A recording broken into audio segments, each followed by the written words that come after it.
औज़ु बिल्लाहि मिनश्शैतानिर्रजीम। बिस्मिल्लाहिर्रहमानिर्रहीम। सैनशीन पर तशरीफ फरमा सदर कुल हिंद मजलिस इत्तेहाद अल मुस्लिमीन अलहाज असदुद्दीन ओवैसी साहब बैरिस्टर,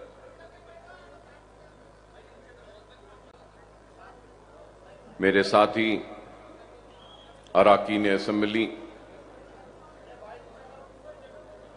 व मोतमद उमूमी कुल हिंद मजलिस इत्तेहाद अल मुस्लिमीन जनाब अहमद पाशा कादरी साहब,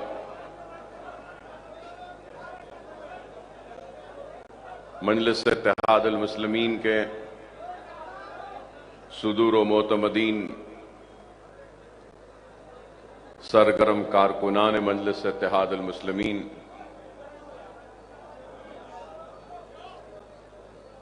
और घरों में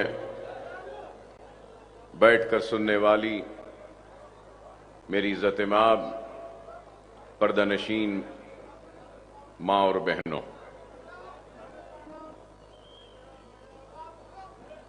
मैं अपनी जानिब से मोहतरम नकीब मिल्लत सदर कुल हिंद मजलिस इत्तेहाद अल मुस्लिमीन व मुअज़्ज़ज़ रुकन पार्लियामेंट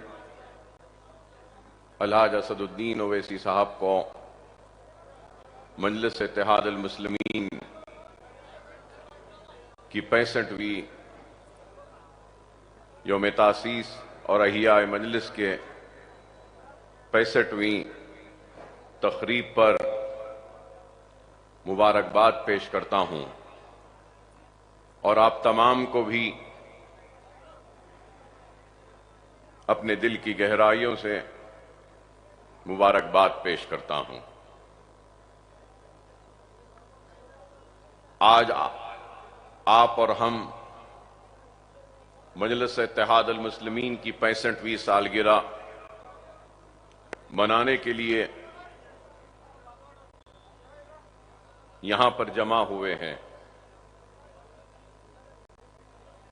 और आज हमको इस बात पर भी गौर करना होगा कि अगर ये मजलिस इत्तेहाद अल मुस्लिमीन की 65वीं अहिया की 65 साल मुकम्मिल हुए या 65वीं साल में हम हैं आज,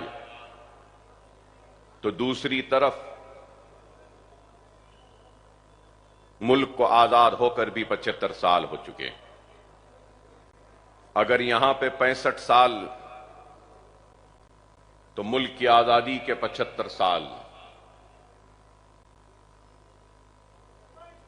और मजलिस इत्तेहाद अल मुस्लिमीन के इस लंबे तवील सफर में हमने कई उतार और चढ़ाव को देखा, कई मुसीबतों का सामना किया, कई मसाइब को झेले, और कोई भी कामयाबी ऐसे ही नहीं मिलती। और मैं ये बताना जरूर चाहूंगा कि मजलिस की सियासत और दूसरी जमातों की सियासत में काफी इम्तियाज व फर्क है। हमारी सियासत एक मकसद के लिए है, हम तामीरी व अमली सियासत करते हैं, और हमारी सियासत शुरू से ही बामकसद और शफ्फाफ रही है। हमने सिर्फ जज्बाती नारों या जज्बाती तकरीर के जरिए यह 65 बरस का सफर तय नहीं किया। मजलिस इत्तेहाद अल मुस्लिमीन की एक अपनी तारीख है, जब हमारे महलात वीरान हो चुके थे, हमारी लहलाती हुई खेतियां उजड़ चुकी थीं, हमारे जागीरें लुट चुकी थीं, हमारा मनसब लुट चुका था, तख्त ताज अजायब घर की जीनत बन चुके थे, महलात वीरान हो चुके थे,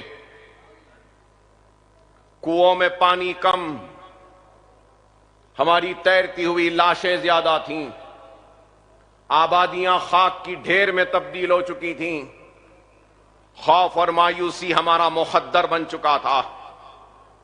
तो ऐसे उन हालात में मजलिस इत्तेहादुल मुस्लिमीन का हिया हुआ तो लोगों ने अहिया मजलिस पर भी तनकीदें की, यहां तक कह दिया कि हजारों लाखों की तादाद में इंसानों की जानें गईं, आबादियां वीरान हुई, इस्मतें लुटी, इज्जतें लुटी, महलात वीरान हो गए, और क्या जरूरत है मजलिस इत्तेहादुल मुस्लिमीन की। लोगों ने यहां तक कहा कि क्या ये बस नहीं था कि इतनी लाशें बौलियों में तैर रही हैं, इतनी तबाही और बर्बादी हो गई, बाप बेटे से जुदा हो गया, भाई भाई से जुदा हो गया, बाप के खांधे पर बेटे की मैयत। ऐसे हालात में क्या जरूरत है मजलिस इत्तेहादुल मुस्लिमीन की। अल्लाह फख्र मिल्लत अलैहिर्रहमा की खबर को नूर से भर दे कि उन्होंने उठने वाले इन आवाजों की परवाह नहीं की, खौफ और मायूसी में रहने वाले उस मजलूम कौम को जगाने के लिए, उनको बेदार करने के लिए, उनको एक मरकज सियासत पे लाने के लिए मजलिस इत्तेहादुल मुस्लिमीन का हिया किया। और जब मजलिस इत्तेहादुल मुस्लिमीन का हिया हुआ तो मजलिस के पास कुछ नहीं था, मजलिस के पास उसका खुद का दफ्तर भी नहीं था। मुझे सालारे मोहतरम का वो जुमला याद आता है कि एक कागज का टुकड़ा और एक टूटा कलम भी हमारे पास नहीं था। ऐसे इन हालात में मजलिस का हिया हुआ और मजलिस इत्तेहादुल मुस्लिमीन आगे बढ़ते गई, काम करती रही, एक मकसद को लेकर, एक मिशन को लेकर आगे बढ़ी। और वो मिशन, वो मकसद क्या था? ये मिशन और मकसद यही था कि कलमे की बुनियाद पर मुसलमानों को मुनज़्ज़म करेंगे, मुत्तहिद करेंगे, एक मरकज सियासी पर जमा करेंगे। और अगर कोई मकसद था तो मुसलमानों की कमजोर मईशत को इस्तेकाम बख्शने का था। एक मिशन और मकसद था तो मुसलमानों की तालीमी पसमानदगी को दूर करते हुए इल्म के मैदान में उनको आगे बढ़ाना था। और उसके बाद में आखिर में यह मकसद था कि हम सियासी जिद्दोजहद के जरिए इंतखाबात में हिस्सा लेंगे। मजलिस इत्तेहादुल मुस्लिमीन ने 65 बरस के अपने सफर में माशी मैदान में काम किया, तालीमी मैदान में काम किया और सियासी मैदान में भी काम किया।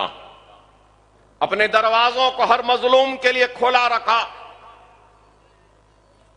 दारुस्सलाम के दरवाजे आज भी हर किसी के लिए खुले थे, खुले हैं और खुले रहेंगे।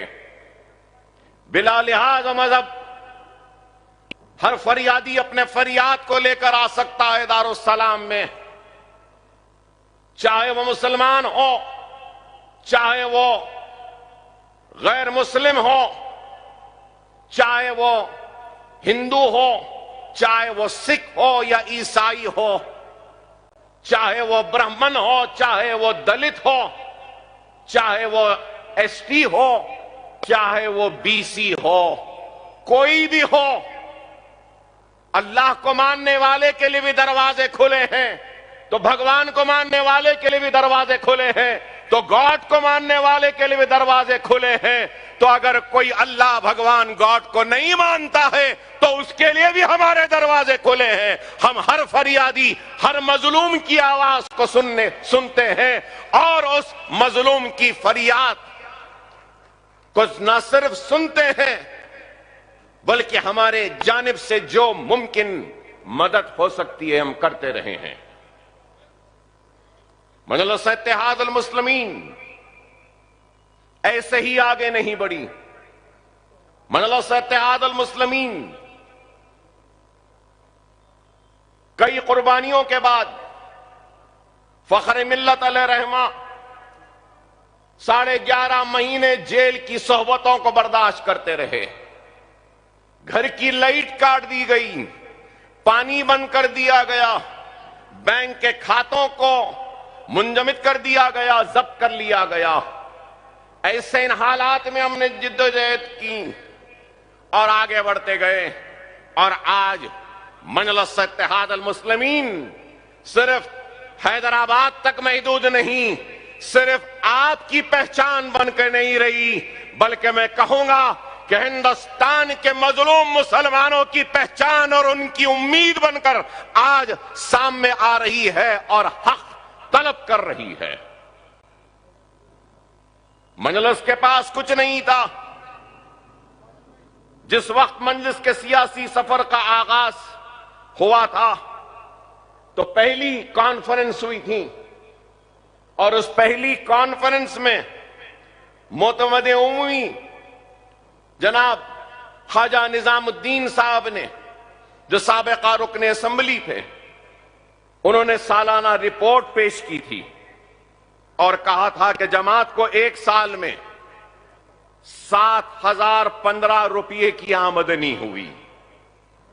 7,015 रुपये की आमदनी और 7,165 रुपया का रकम खर्च किया गया। 7,165 रुपया खर्च हुआ और यह भी बताया कि जमात को 1,156 रुपये का कर्ज है। जमात पर 1,156 रुपये का कर्ज है। तो अंदाजा लगाओ, वो लोग जो पूछते हैं कि मजलिस ने क्या किया, 65 बरस के इस सफर के आगाज के वक्त 1,156 का खर्च था, तो जुमला आमदनी 7,015 रुपये थे और खर्च 7,165 रुपये का था।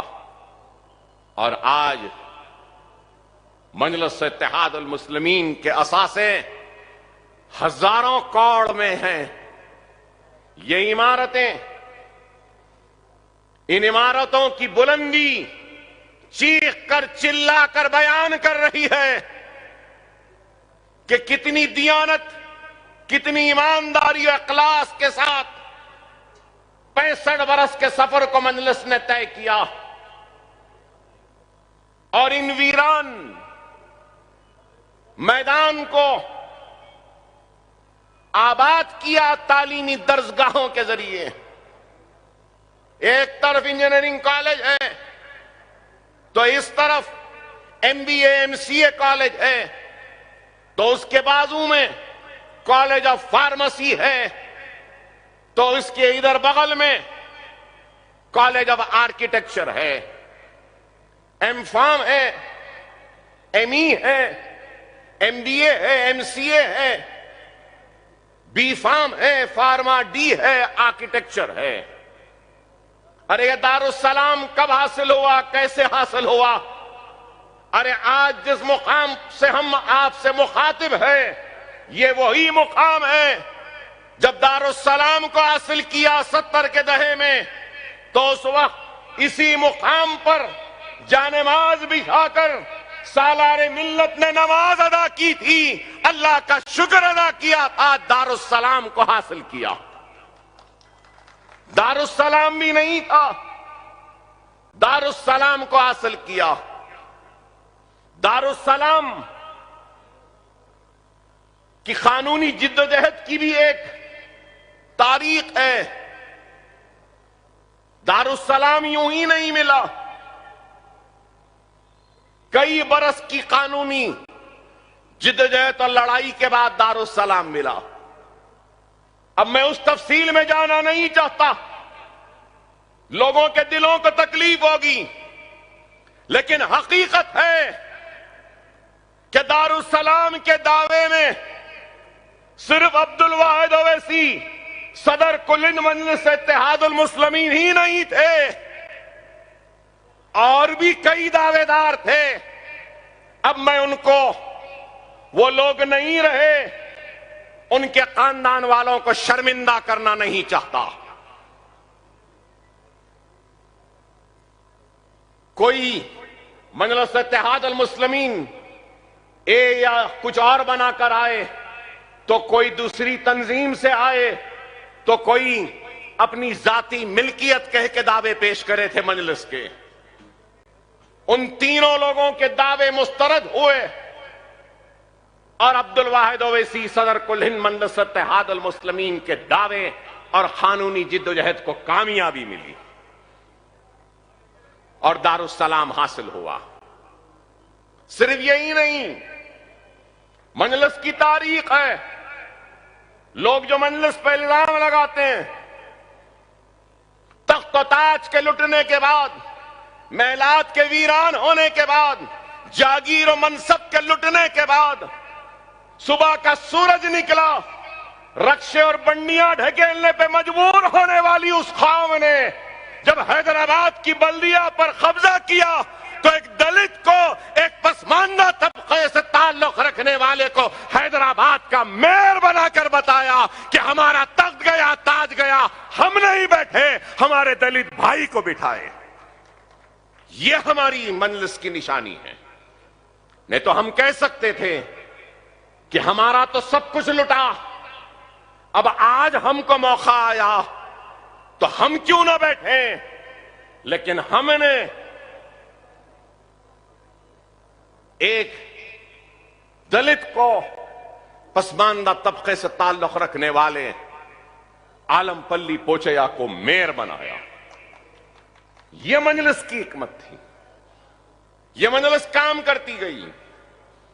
और जब सियासी इनकलाब आया, सियासी मौके आए, तो मजलिस इत्तेहादुल मुस्लिमीन ने दक्कन मेडिकल कॉलेज व इंजीनियरिंग कॉलेज के क़याम की इजाजत हासिल की।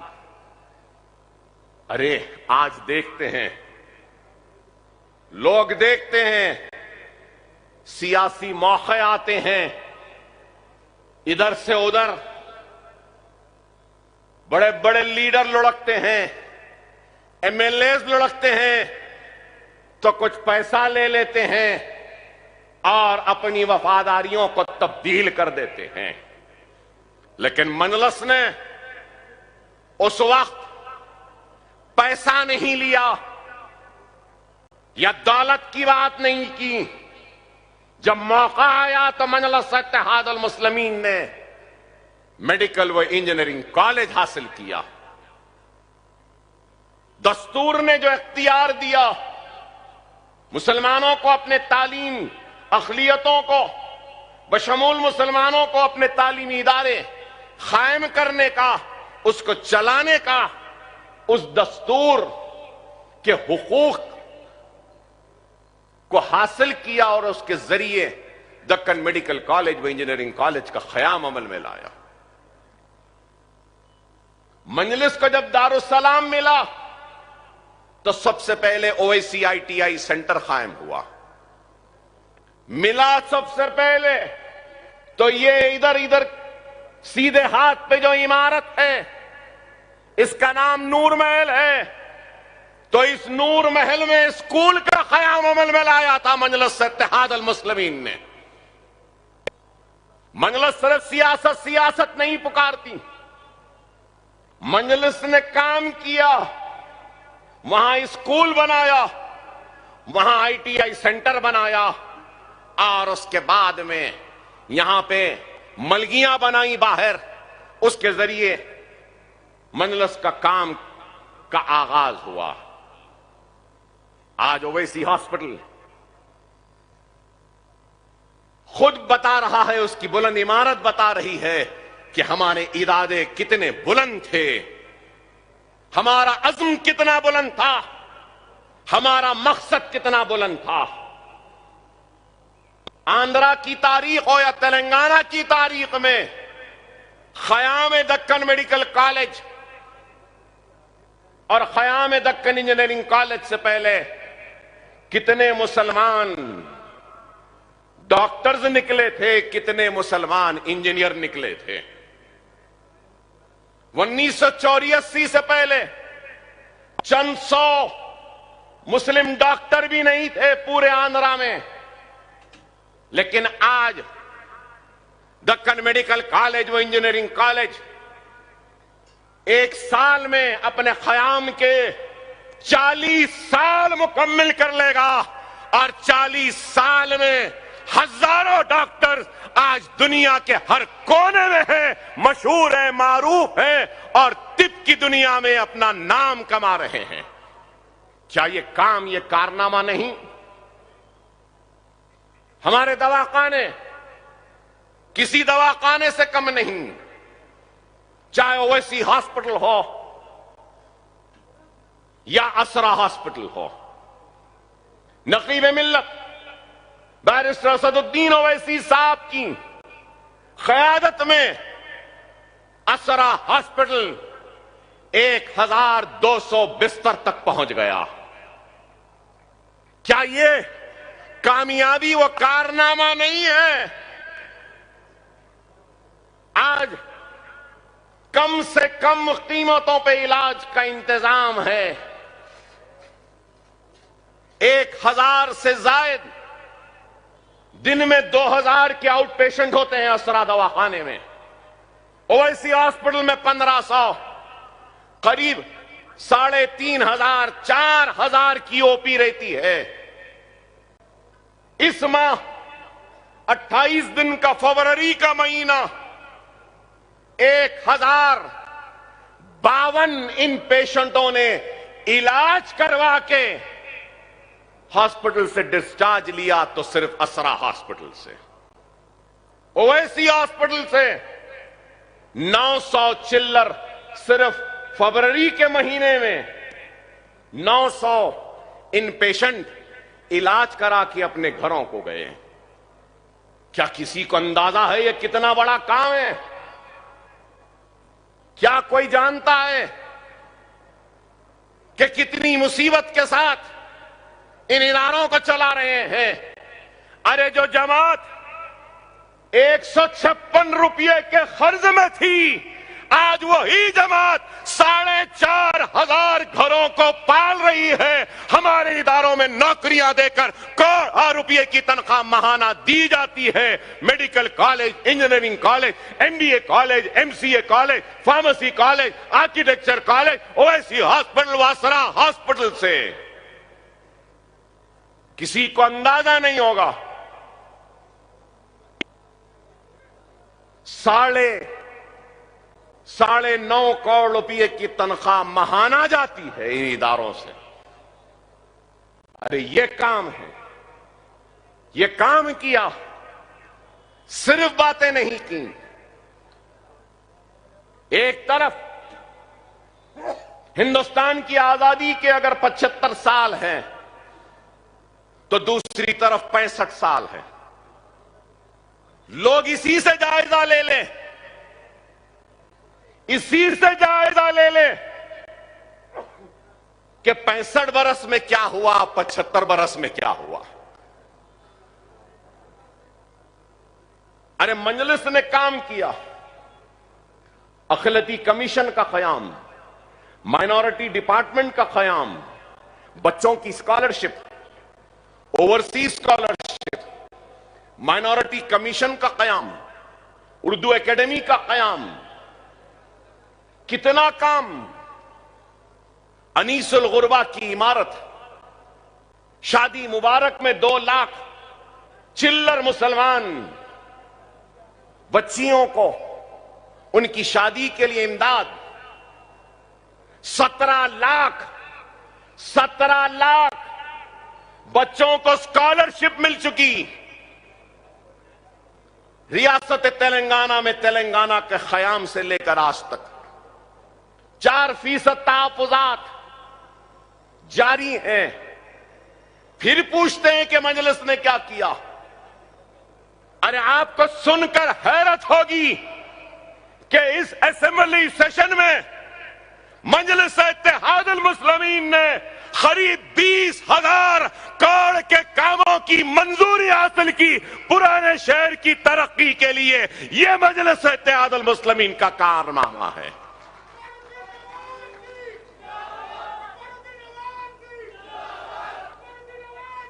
बच्चा पढ़ना चाहता है तो हुकूमत स्कॉलरशिप देती है।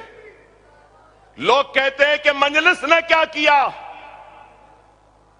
अरे मरकजी हुकूमत ने माइनॉरिटीज का बजट 40% कम कर दिया, लेकिन मजलिस की मौसर नुमाइंदगी और वजूद का नतीजा है, आपके इत्तेहाद की ताकत का नतीजा है कि तेलंगाना में अक़लियतों का बजट 2000 से ज्यादा क्रॉस कर चुका।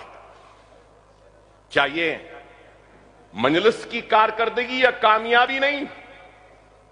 नए पुल पर ब्रिजेस की मंजूरी, मिरालम पे हैंगिंग ब्रिज की मंजूरी, सुरमचेरू गुरमचेरू बालापुर की तालाब, ओवैसी हॉस्पिटल के तालाब को मंजूरी, वहां पे काम, पुराने शहर की रोड वाइडनिंग्स, हाफिज बाबा नगर के सामने एक और फ्लाईओवर, महफिल होटल के पास एक और फ्लाईओवर,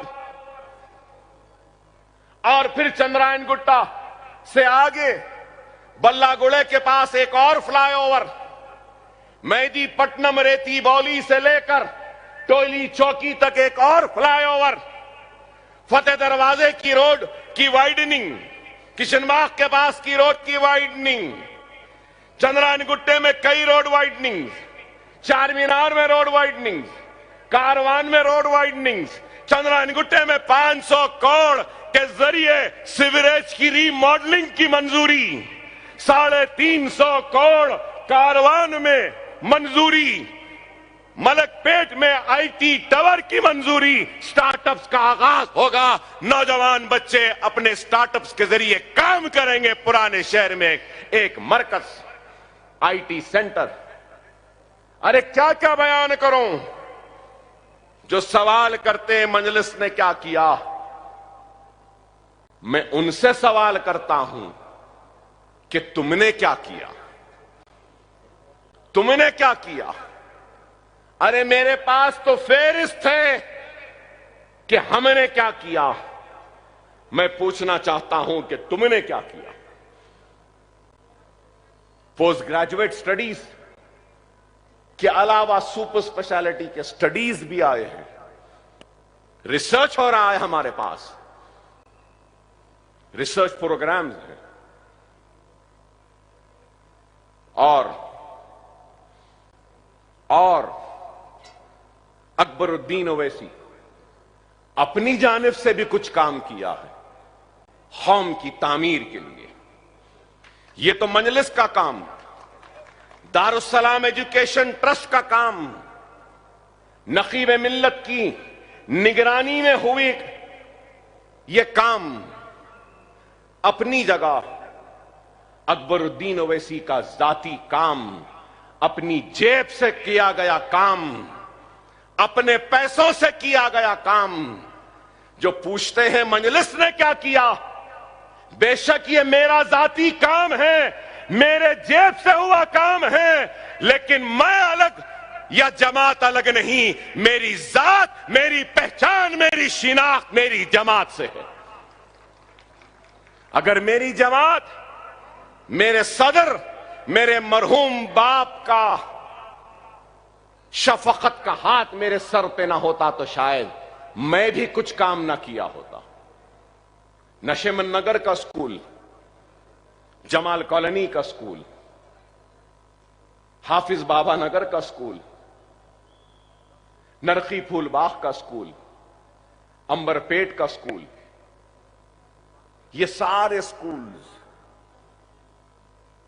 के अलावा आज हजारों बच्चे इन स्कूलों में ज़ेर तालीम हैं।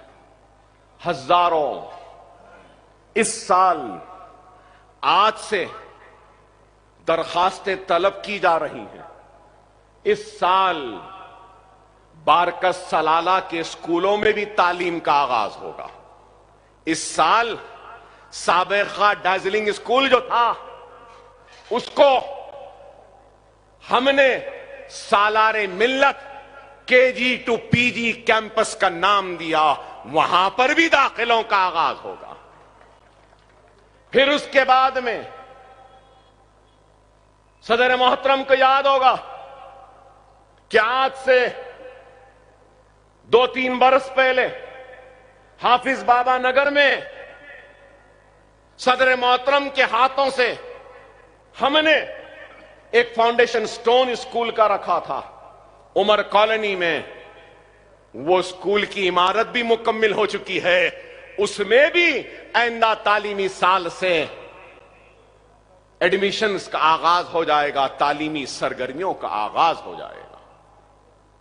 न सिर्फ उसमें सदर मोहतरम के हाथ में हमने और एक संग बुनियाद रखा था। वो था मुगलपुरा, एक शादी खाना था।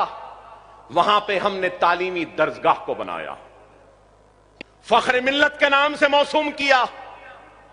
फख्र Millat centre for educational and career guidance cell बनाया। हम वहां पे तालीम जारी है।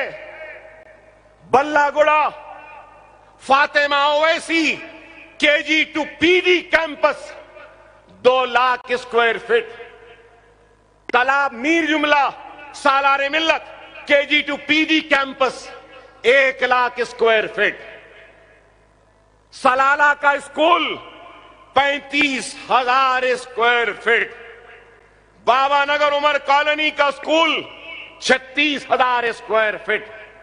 फख्र Millat centre for education and career guidance 70,000 square feet पर। अरे आज जो पूछते हैं मजलिस ने क्या किया, दारुस्सलाम एजुकेशनल ट्रस्ट का सिर्फ मेडिकल कॉलेज का जितना रकबा है वो 14.5 लाख स्क्वायर फीट का है। दारुस्सलाम में जो है ये 4 लाख स्क्वायर फीट का है। और अकबरुद्दीन ओवैसी ने अपनी जात से जो बनाया है उसमें भी आज करीब 9.5 लाख स्क्वायर फीट की तामीर मुकम्मल हो चुकी है। हमने ये काम किया। इस साल 3,000 दाखिले होंगे फख्र मिल्लत सेंटर में। 10th की कोचिंग हो रही है, इंटरमीडिएट की कोचिंग है, कंप्यूटर्स की कोचिंग है, इंटीरियर डिजाइन की ट्रेनिंग है, ओपन स्कूल से 10th लिखाने की कोचिंग, इंटरमीडिएट की ओपन स्कूल की ट्रेनिंग, डिग्री की training, computer courses, skill development program. हमने एक इंटरनेशनल यूनिवर्सिटी किंग्स यूनिवर्सिटी के इश्तिराक के साथ हम स्किल डेवलपमेंट का प्रोग्राम कर रहे हैं।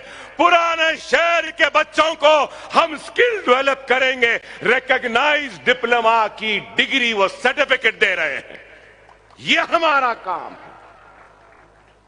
सालारे मिल्लत कैंपस में बीएससी डिग्री का हम बीकॉम कंप्यूटर्स या फिर बीए नहीं कर रहे हैं। हम वहां उस कैंपस में BSc lab technology, BSc anaesthesia, BSc cardiology technician, BSc operation theatre, BSc radiography, BSc chemotherapy, BSc के कोर्सेज को मिला रहे हैं वहां पे। क्या काम है बताओ? ये इंटीरियर डिजाइनिंग का कोर्स, ये कोचिंग क्लासेस, इंजीनियरिंग कॉलेज के लेक्चरर्स से हम इस्तेफादा कर रहे हैं, मेडिकल कॉलेज के लेक्चरर्स से इस्तेफादा, अकाउंट्स बच्चों को सिखा रहे हैं, तो एमबीए के जो हमारे लेक्चरर्स हैं उनसे इस्तेफादा, फिर हम फार्मास्यूटिकल्स की ट्रेनिंग भी दे रहे हैं। पुराने शहर में ओवैसी फार्मास्यूटिकल्स के नाम से हम चेन ऑफ फार्मास्यूटिकल स्टोर्स खोल रहे हैं, जिसके जरिए हम सौ हजारों बच्चों को रोजगार मुहैया करने का इरादा रखते हैं। यह हमारा काम। छोटे छोटे वैनों और ऑटोस के जरिए हम बच्चों को रोजगार देने का मंसूबा रखते हैं, इरादा रखते हैं। एक इलेक्ट्रॉनिक ऑटो ले रहे हैं, एक पायलट बेसिस पे हम प्रोग्राम करने जा रहे हैं, जहां पे हम हैदराबादी हलीम, हैदराबादी बिरयानी, हैदराबादी लुकमी, हैदराबादी कबाब, हैदराबादी मिर्ची का सालन, हैदराबादी बैगन का सालन, ये पूरे ऐसे छोटे छोटे स्टॉल्स में हमारे बेरोजगार बच्चों को हम ओवैसी हॉस्पिटल के किचन में बना कर देंगे, उनको रोजगार पे लगाएंगे, उनको कमाने का जरिया बनाएंगे। यह हमारा काम है, यह हमारा मंसूबा है, यह हमारा इरादा है। मैं पूछना चाहता हूं हम पे तनकीद करने वालों, क्या तुमने कुछ किया? इतने स्कूलों में आपको सुन के हैरत होगी, 650 टीचर्स आज हैं, 650 टीचर्स हैं। अरे आप बताओ, 4,500 मुलाजिमीन सिर्फ मेडिकल कॉलेज दवाखानों में हैं, इंजीनियरिंग कॉलेज में। अरे आज हम काम कर रहे हैं। एक ब्लैक बोर्ड कितने में आता है? एक बेंच जिस पे 3 बच्चे बैठते हैं कितने में बनता है मालूम? अरे सिर्फ ये नए स्कूलों में जो हम आगाज कर रहे हैं उसका फर्नीचर बनाने के लिए 1,68,00,000 रुपया सिर्फ बेंचेज और बोर्ड्स के लिए खर्चा हुआ। किसी को अंदाजा है? किसी को एहसास है? एक ब्लैक बोर्ड नहीं बनाने वाले, एक बेंच नहीं देते गरीबों को, और हमसे सवाल कर रहे हैं हमने क्या किया? अरे हमने उर्दू मीडियम के बच्चों को किताबें दी, बैग दिया, बॉक्स दिया, 10th की फीस दी, अव्वल दर्जे में कामयाब होने वालों को इनाम देते हैं। यह हमारा काम है, मजलिस का काम है। कोविड के टाइम पे हमने ऑक्सीजन के सिलेंडर्स पुराने शहर में जगह जगह मुहैया करवा दिए। क्या किसी और ने किया? रेमडेसिविर मिलती नहीं थी तो हर एक के लिए हमने बात करके दवाओं का इंतजाम किया, ऑक्सीजन का इंतजाम किया। कोविड में परेशान हाल लोगों के दरवाजों पे दस्तक देकर अनाज को पहुंचाने वालों का नाम मजलिस इत्तेहादुल मुस्लिमीन है। क्या भूल गए? याददाश्त इतनी कमजोर है, हिंदुस्तान में वैसा काम नहीं हुआ। कोविड में जो हमने काम किया, ये नहीं देखा कि भूखा मुसलमान है या हिंदू हो या सिख है या ईसाई। जिसने भी फोन किया उसके दरवाजे पर 15 दिन 1 महीने का अनाज लेकर पहुंचने वालों का नाम मजलिस इत्तेहादुल मुस्लिमीन है। लोग चंद थैलियां देकर फोटो खिंचाते। अरे हमने तो लदी हुई लारियां दे दी आवाम को। ये मजलिस है, ये दिल है हमारा। हम मिट जाएंगे, मर जाएंगे, लेकिन अपनी कौम को तबाह बर्बाद होने नहीं देंगे। यही तालीम फख्र मिल्लत ने दी थी, यही तालीम सालार ने दी, और इसी तालीम पर नकीब मिल्लत और हमारा कीन असेंबली इसी पर चल रहे हैं। अपनी जात के लिए नहीं, कौम की खुशहाली के लिए। तूफान आया, घर डूब गए, तबाह हो गए, तो क्या हमने काम नहीं किया? हिंदुस्तान में किसी ने काम किया? बाबानगर में, दूसरे इलाकों में घरों की फ्रिजों को बनाया, वॉशिंग मशीन को बनाया, हमने इलेक्ट्रिकल काम किया, बर्तन दिया, बिस्तर दिया, कपड़े दिए, अनाज दिया, दवाएं दी। पूरे हैदराबाद में मेडिकल कैंप्स के जरिए 2 करोड़ से जायद की अद्वियात को हमने तकसीम किया। क्या किसी ने किया? क्या किसी ने किया? अरे मेरे पास काम है, मेरे पास काम है। मैं काम बताते बताते सारी रात गुजार सकता हूं, इतना काम है मेरे पास, मेरी जमात के पास, मजलिस इत्तेहादुल मुस्लिमीन के पास, मेरे सदर के पास। तुम्हारे पास क्या है? हम पे इल्जाम लगाने वालों, तुम्हारे पास क्या है? फिर पूछते 65 बरस पहले जो सवाल हुआ था, मजलिस की क्या जरूरत है? 65 बरस बाद वही सवाल, मजलिस क्यों आ रही है? गुजरात, मजलिस क्यों आ रही है? उत्तर प्रदेश, मजलिस क्यों आ रही है? मध्य प्रदेश, मजलिस क्यों आ रही है? महाराष्ट्र, मजलिस क्यों आ रही है? मजलिस अपने कामयाबी का एक्सपेरिमेंट लेके गुजरात आ रही है, मध्य प्रदेश आ रही है, उत्तर प्रदेश आ रही है, महाराष्ट्र आ रही है, राजस्थान आ रही है। तो हमारी कामयाबी के दास्तानों को लेकर आ रहे हैं। और उन लोगों से सवाल है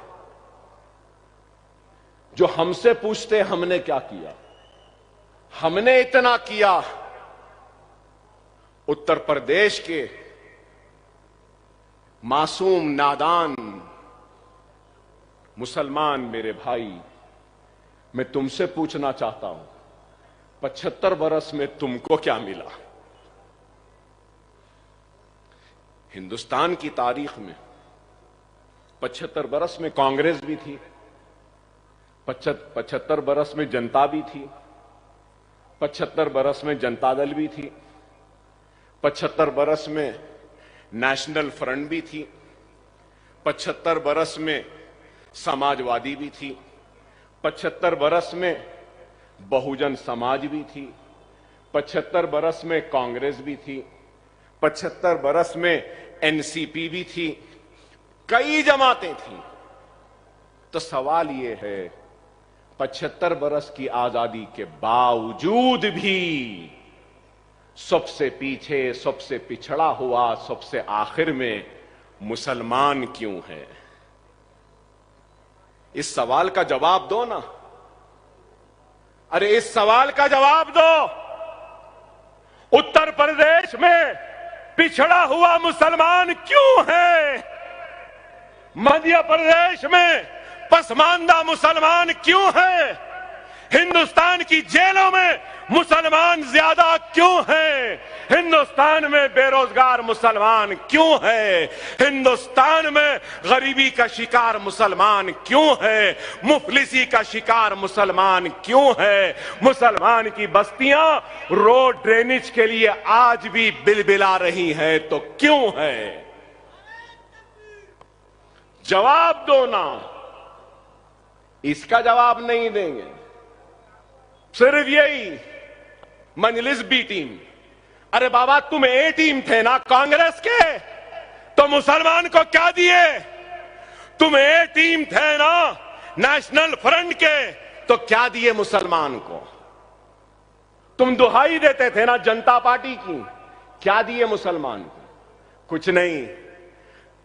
रमजान में टोपी पहन के आ गए, एक खजूर मुसलमान के मुंह में दे दिए, गरीब नवाज सरकार के लिए चादर भिजा दिए, हो गया। चलो उससे नहीं हुआ, मुसलमान नाराज, तो चलो गोपाल सिंह कमीशन बना दो। मुसलमान नाराज तो ये कमीशन बना दो, मुसलमान नाराज तो वो कमीशन बना दो, मुसलमान नाराज सच्चर कमीशन बना दो, मुसलमान नाराज तो कुंडू कमेटी बना दो। बस इतने कमीशन बने, इतने कमेटियां बनी, क्या मिला? क्या मिला? लोग मेरे इस जुमले पे शायद एतराज करें, कबूल भी ना करें। हर किसी की अपनी राय है, मेरी अपनी राय है कि 75 बरस में हर किसी ने हमारा इस्तेमाल किया, इस्तेहसाल किया, हमको वोट बैंक की तरह ट्रीट किया, खजूर खिला के खुश किया, टोपी पहन के हमारे सामने आके खुश किया, या चादर भेज के खुश किया। 75 बरस में हम तबाह होते रहे, बर्बाद होते रहे, लुटते रहे। क्या कांग्रेस की दौर में मलियाबाद का फिसाद नहीं हुआ? क्या यही सेक्युलर पार्टियों के दौर में अहमदाबाद का फिसाद नहीं हुआ? क्या जयपुर का फिसाद नहीं हुआ? क्या हाशिमपुरा का नहीं हुआ? क्या मध्य प्रदेश के रोड किला का नहीं हुआ? क्या राजस्थान का फिसाद नहीं हुआ? अरे 50,000 फिसादात के जरिए हम जब भी लुटते रहे, कटते रहे। अभी भी गौ रक्षकों के नाम पे आज भी हम लुट रहे हैं और कट रहे हैं, जल रहे हैं। जब सेक्युलरिज्म के नाम पे काटा गया, आज हिंदुत्व के नाम पे काटा जा रहा है। जब सेक्युलरिज्म के नाम पे जलाया गया, तो आज हिंदू राष्ट्र के नाम पे जलाया जा रहा है। जलते तो जब भी थे, आज भी है। कट तो जब भी रहे थे, आज भी कट रहे हैं। तबाह जब भी हो रहे थे, आज भी हो रहे हैं। यह अलग बहस है कि पहले कम था या अब कम है, पहले ज्यादा था या अब ज्यादा है। वो मैं छोड़ता हूं साहिब समझ लोगों की सोच पे। क्या सेक्युलर इज्म की बात करने वालों का क्या ये अखलाकी, आईनी, दस्तूरी जिम्मेदारी नहीं थी कि उनके घरों की हिफाजत करें, उनके सुहागों की हिफाजत करें, उनकी आबादियों की हिफाजत करें, उनको तरक्की का हिस्सा बनाएं, उनको रोजी दें, उनको रोटी दें, उनको खुशहाली दें। अगर मुसलमान खुशहाल होता, कामयाब होता, तरक्की याफ्ता होता, इस मुल्क की तरक्की का हिस्सेदार होता, तो मजलिस उत्तर प्रदेश क्यों जाती, राजस्थान क्यों जाती, महाराष्ट्र क्यों जाती? अरे तुमने मुसलमानों को हक नहीं दिया, इसलिए हम जा रहे हैं इस तरीके से हक लेने के लिए।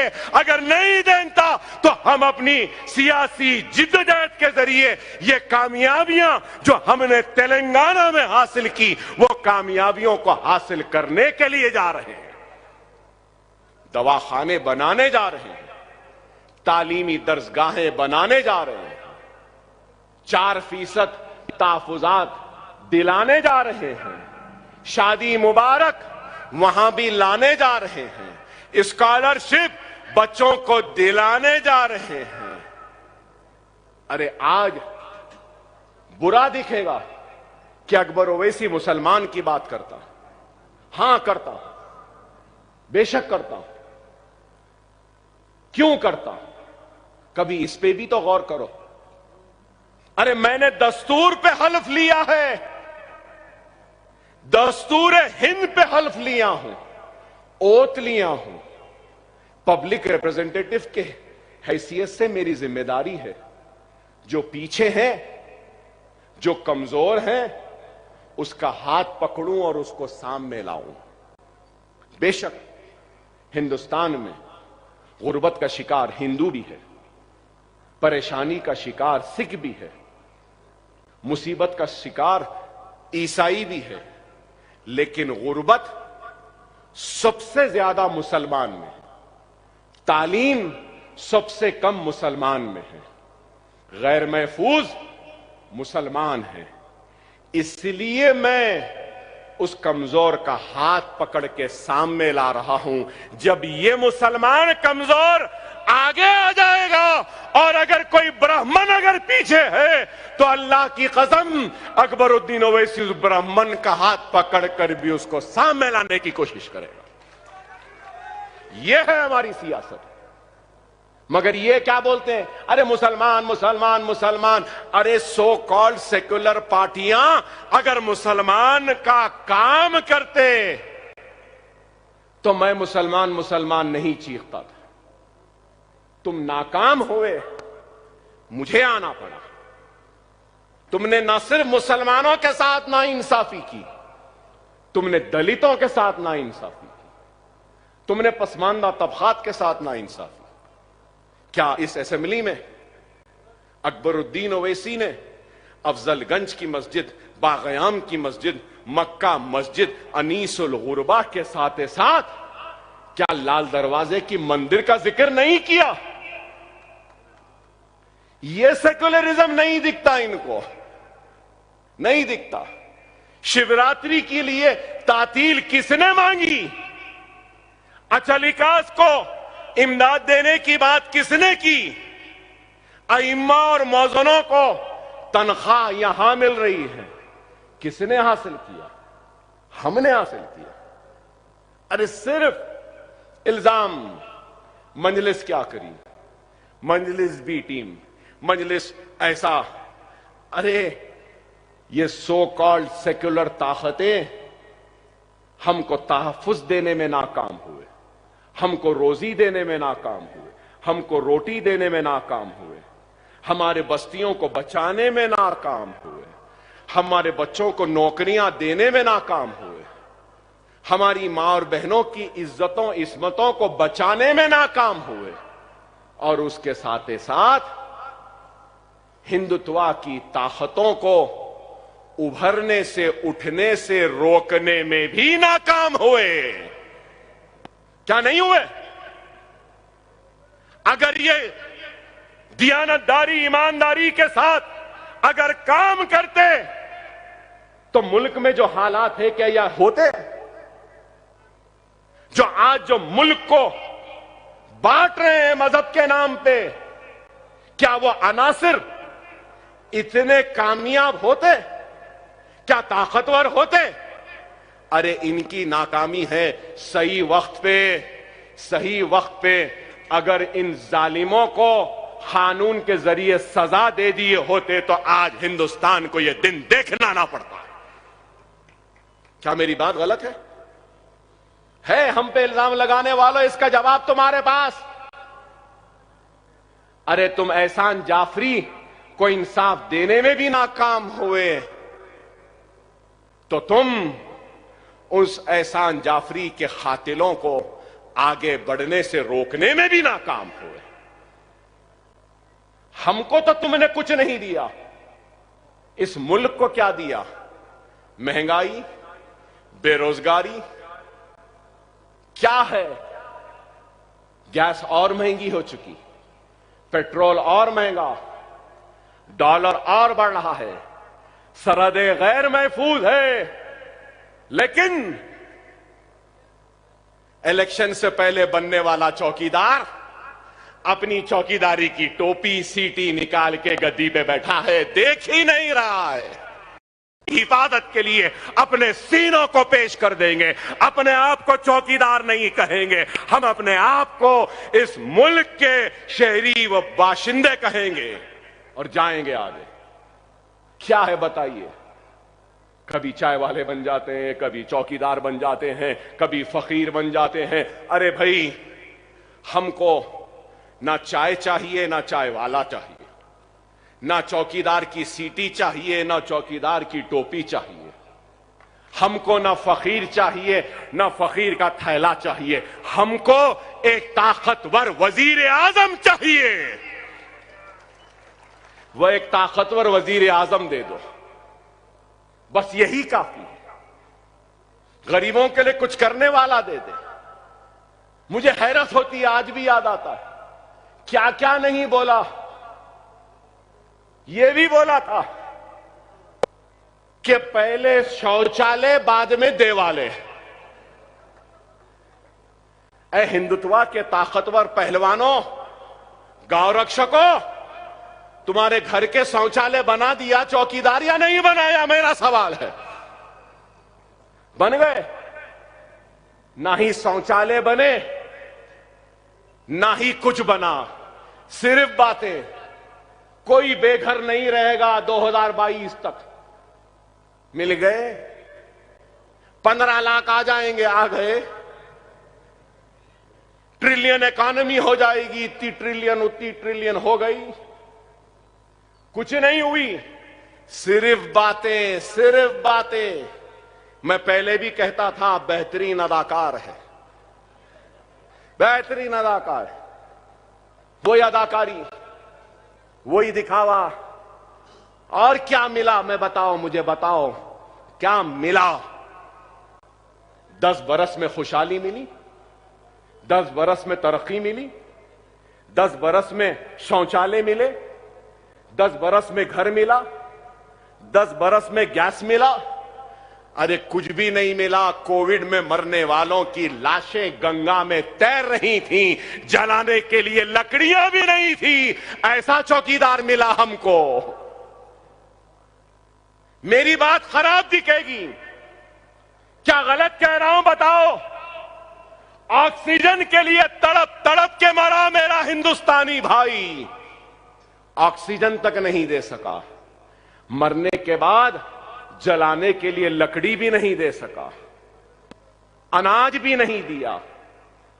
गैस महंगी, पेट्रोल महंगा, डीजल महंगी, हर एक चीज। बहरहाल बहुत सी बातें हैं, बहुत सी बातें हैं। इंशाअल्लाह फिर कभी मुलाकात होगी तो जरूर कहूंगा, लेकिन आपसे यही कहूंगा कि वक्त और हालात की नजाकत को समझो। देखो ये मुल्क कहां जा रहा है। आज हमारी जिम्मेदारी क्या है? जरूरी नहीं है, जरूरी नहीं है कि आज गए और आज ही कामयाबी मिल जाए। फख्र मिल्लत ने काम शुरू किया था, सालार ने जारी रखा, और आज हम नकीब मिल्लत की क़यादत में, सदारत में, वो बीज जो फख्र मिल्लत ने बोया था, उस बीज को फलदार दरख्त बनाया तो सालार ने, और आज हम उसके फल खा रहे हैं। आज नकीब मिल्लत जो बीज बो रहे हैं, नकीब मिल्लत जिंदा नहीं रहेंगे, हम जिंदा नहीं रहेंगे, लेकिन हमारी आने वाली नस्ल उस बीज के उभरे हुए उस फलदार दरख्त के फल जरूर खाएंगे। हम जिंदा नहीं रहे तो कोई बात नहीं, काम तो करना है ना, किसी ना किसी को तो करना है ना। 65 साल पहले कांटों भरा ताज फख्र मिल्लत ने पहना था, तो आज वो कांटों भरा ताज मुसलमानों की क़यादत को बनाने का जो पहना है, तो वो मर्द मुजाहिद नकीब मिल्लत बैरिस्टर असदुद्दीन ओवैसी है।